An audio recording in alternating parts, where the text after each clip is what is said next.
Então, bora lá, jovens, com mais um vídeo do Geopolítica para iniciantes. Não se esqueça de deixar o like e seguir o canal. Então a gente tem um impasse, as negociações falharam, a tensão está lá no alto e fica aquela pergunta no ar, né? Afinal, quem está ganhando essa queda de braço no Golfo Pérsico? É isso que a gente vai tentar entender agora. Beleza, vamos voltar um pouquinho no tempo para entender o rolo todo. Dia 21 de abril, lembra? Tava todo mundo de olho, esperando que as negociações de paz fossem para frente. Só que a delegação do Irã nem apareceu, deixaram a cadeira vazia. E a justificativa deles foi bem clara, sem rodeios. Olha, enquanto tiver bloqueio naval americano, não tem conversa. Aí o Trump, do outro lado, fez o quê? Estendeu o cessar-fogo, sabe? Tipo, tá bom, ninguém atira mais. Só que ele manteve o bloqueio econômico. Ou seja, pararam os tiros, mas a guerra financeira, a tentativa de sufocar a economia iraniana, essa continuou com força total. E é exatamente aí que a gente entra na primeira parte da nossa análise. Vamos falar da principal arma dos Estados Unidos nesse jogo: o cerco econômico. A estratégia de Washington é bem óbvia, né? Apertar o bolso do Irã até eles não aguentarem mais e serem forçados a negociar. Mas a pergunta que fica é: esse bloqueio está funcionando mesmo? E a resposta, sendo bem direto, é sim, pelo menos do ponto de vista econômico. Pensa só, o petróleo iraniano, que é o coração da economia deles, simplesmente não está saindo do lugar. Países gigantescos como a China e a Índia, que compravam muito, estão correndo para achar outros vendedores. E lá dentro do Irã? Bom, o resultado é um desastre. As reservas de dinheiro gringo estão acabando, a moeda deles, o real, está derretendo, a inflação está nas alturas e já está faltando produto na prateleira, com o governo tendo que racionar as coisas. E para a gente ter uma dimensão do tamanho desse aperto, olha esse dado do Pentágono. Mais de 30 navios iranianos tiveram que dar meia volta e voltar para casa desde que o bloqueio começou. 30. Isso mostra que o controle no mar é bem real. Então, vamos resumir a ópera. O bloqueio dói, e dói muito. Dói no governo, dói no povo. Mas, e esse mais aqui é gigante, pessoal. O regime iraniano é, digamos, um veterano em sobreviver às sanções.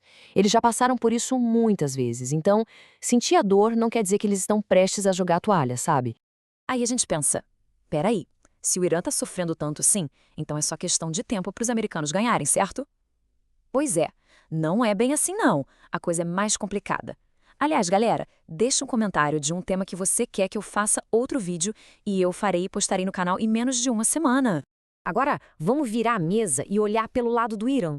Porque essa recusa deles em sentar para conversar não é só teimosia, não. É uma jogada de xadrez, uma estratégia bem pensada que tem a ver com a política interna deles. Para entender isso, a gente precisa olhar para quem manda de verdade lá, a Guarda Revolucionária. Para esses caras negociar enquanto estão sendo pressionados com a faca no pescoço, isso seria o mesmo que se render. Seria um suicídio político. Toda a base de poder deles, a legitimidade que eles têm, vem justamente dessa imagem de resistência, de bater de frente com o inimigo. E não pensem que o Irã está jogando esse jogo desarmado. Eles têm um verdadeiro ás na manga, o controle do Estreito de Hormuz. É por ali que passa uma parte gigantesca do petróleo do mundo. Se eles resolvem criar problema ali, o preço do barril vai para a estratosfera, bate lá nos $100. E aí, meu amigo, o problema do Irã vira um problema global. Afeta o preço da gasolina no mundo todo. Então, a estratégia iraniana se apoia em 3 pontos-chave, saca? Primeiro, usar o Estreito de Hormuz como uma arma para botar pressão no mundo todo e, claro, nos aliados dos americanos. Segundo, o tempo. Eles estão apostando na resistência. A lógica é que uma ditadura que não precisa se preocupar com eleição aguenta o sofrimento por mais tempo que uma democracia, onde o povo vota. E terceiro, eles olham para o cessar-fogo do Trump e não veem um sinal de paz. Eles veem um sinal de fraqueza, de que o outro lado está hesitando. E quer saber? Essa leitura de que os US estão com problemas não é loucura, não. Isso nos leva a olhar para o outro lado da moeda, as dificuldades que os próprios Estados Unidos estão enfrentando. Isso ajuda a gente a entender por que, no fim das contas, Washington decidiu estender o cessar-fogo. Porque, olha, o confronto não foi aquele passeio no parque que muita gente em Washington talvez imaginasse. Os Estados Unidos gastaram tantos mísseis Tomahawks que o estoque ficou em um nível preocupante lá no Pentágono. E não foi só isso. Eles tiveram perdas bem doloridas. Perderam um avião de vigilância, um daqueles AWAs caríssimos, um avião-tanque KC-135, tiveram um caça F-35 danificado e, pasmem, 4 caças F-15 foram derrubados. Para piorar, vários aliados da OTAN tiraram o corpo fora, não quiseram ceder bases, o que complicou toda a logística. Lembrando, pessoal, deixa o like e se inscreva no canal para ajudar a gente a crescer. O que tudo isso quer dizer? Quer dizer que a decisão de estender o cessar-fogo não foi bondade, não foi um gesto de paz. Foi pura necessidade. Uma necessidade operacional. Os Estados Unidos precisavam de tempo. Tempo para reabastecer os estoques, para reorganizar as forças na região. A verdade é que eles simplesmente não tinham como continuar um combate de alta intensidade naquele momento. Então, onde é que a gente está agora? A gente chegou num ponto que o jogo mudou. Não é mais sobre quem tem a arma mais poderosa. Virou uma guerra de desgaste. Uma maratona de sofrimento. A grande questão agora é: quem vai aguentar mais? Quem tem mais fôlego para continuar sangrando? Se a gente colocar tudo numa balança, fica claro que não tem um vencedor óbvio aqui. De um lado, os Estados Unidos estão ganhando na parte econômica, o bloqueio está funcionando e eles causaram muito estrago no Irã.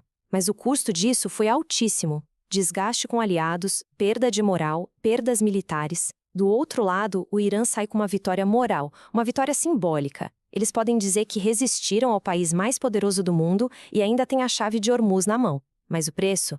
Um país economicamente destruído e com boa parte da sua liderança militar e religiosa eliminada.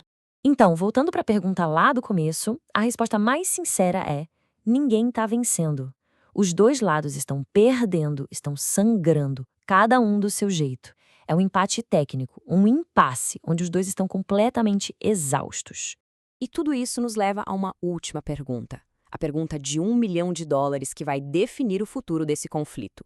Numa guerra de paciência, quem cede primeiro? Uma ditadura que está sangrando, mas que esmaga qualquer oposição com mão de ferro? Ou uma democracia que também está sangrando, mas onde o presidente tem que se preocupar com a opinião pública e com uma eleição logo ali na esquina? Fica aí a reflexão. Por enquanto é isso, assista outro vídeo sobre o tema, não se esqueça de deixar o like e seguir o canal para não perder a próxima notícia sobre geopolítica mastigada de um jeito descomplicado para você. Falou, piazada!